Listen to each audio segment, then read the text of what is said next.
my dad would take us backpacking every summer, you know, a lot of times to one of these Bitterroot lakes, high mountain lakes, and fly fishing, similar, you know, I didn't get proficient at fly fishing until I was maybe 12 or 13, but I fly fished from, you know, age 4 on up, backpacking or at the lake. A lot of my first casting experiences was with a bamboo rod that my great-grandfather had that was laying around at the cabin, and the rod arced one way permanently, but it still was able to cast the fly line a little bit.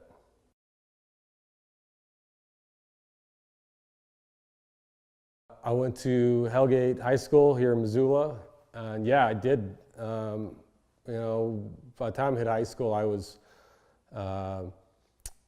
fly fishing a lot. Actually, I grew up in the Rattlesnake, you know, subdivision of Missoula. Drainage runs into the Clark Fork. You know, I grew up 200 yards from this small stream, so I used to fly fish Rattlesnake Creek all the time.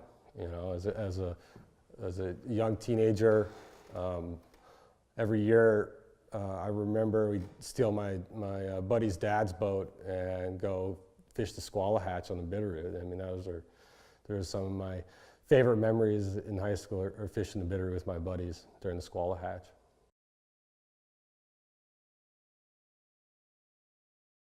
I try to let people, when they're fishing with me, let them have a little more control than you know, control over their own fishing than they might with other guides. I like to teach them, and I like to show them what they need to do to be successful.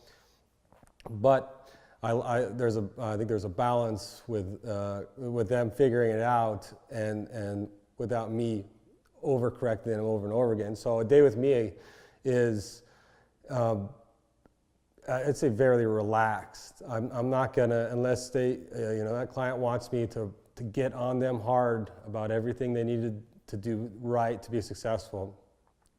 They need to tell me that, because I am, you know, I'm a fairly, you know, relaxed guy to be with. I'm going to tell you what the right things to do, but I'm not gonna hassle you to the very end where it's not going to be an enjoyable experience. I'm going to make sure you're successful and having a good time and learning, but you're not going to, you know, a day with me, you're not, at the end of the day, you're not going to feel like you're not talented or successful. You know, you're gonna feel like I've learned something, and I'm a better fly fisherman from spending a day with me.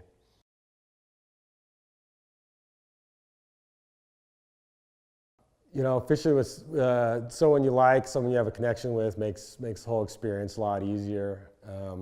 One day that really stood out for me this year was fishing the Lower Clark, and had some two gentlemen that, you know, had decent talent with the fly rod, and, you know, they hadn't ever really committed a full day to fishing a single dry fly, and you know, the stars aligned, and, you know, these guys, you know, had an experience they never had before, you know, and they hadn't had the time spent with them to be successful fishing a single dry, rising heads, and stars aligned.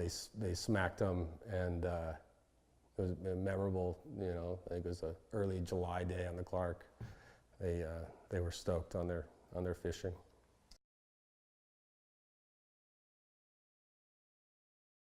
Wintertime rolls around, I need an activity because the fly fishing ends, so it's nice the NHL season starts up. You know, I've coached hockey for 7 winters travel programs out of Missoula.